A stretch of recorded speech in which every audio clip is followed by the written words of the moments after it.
দেখেন প্রিয় শ্রমিক ভাইরা, আপনারা এই কোম্পানির ক্ষতি করবেন না। আপনারা অবশ্যই জানেন যে কাঁচা ইট তুললে, নরম ইট তুললে এটা ভাঙে যাব এবং কি চেটকে যাব, ইটের শেপ নষ্ট হয়ে যাবে। প্রিয় শ্রমিক ভাইরা, আপনাদের কাছে বিনোদভাবে অনুরোধ, আমি মোহন ভাই বলছি যে কোনো সময় কাউকে ক্ষতি করা যাবে না, কারো ক্ষতি করা যাবে না। দেখেন আপনারা এই যে কাঁচা ইটটা তুলছেন, এই যে ইটটা কিন্তু আসলে নরম।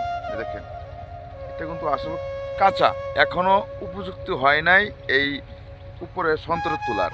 একদম নরম ইট। হ্যাঁ, এইটা দেখছেন, এই যে একদম নরম ইট, এই যে প্যাক হয়ে গেছে নরম। কিন্তু আমি এটা দেখালাম, কিন্তু এরকম ইটটা তুলবেন না। এটি পরে যে অনেক সময় ভাঙে দিতেছে। ঠিক আছে, একদম কাঁচা, দেখেন একদম কাঁচা। এই যে তাহলে সবার কাছে অনুরোধ রয়ে গেল, এইরকম ক্ষতিটা করবেন না কোম্পানির। কারণ এই ইট বানিয়ে আপনি রিজকের ফয়সাল হচ্ছে, এই ইট বানিয়ে আপনার রিজক, আপনার ফ্যামিলি চলছে, এবং কি আপনার সন্তানাদি এই রিজক এখান থেকে কামায় রুজির টাকা দিয়ে এরা সংসার চলতেছে।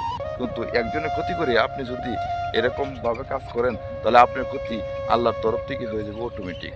আমি যে কথাটি বললাম, আশা করি আপনাকে বুঝতে পারলাম। কিন্তু আপনি এরকম ক্ষতি আর করবেন না।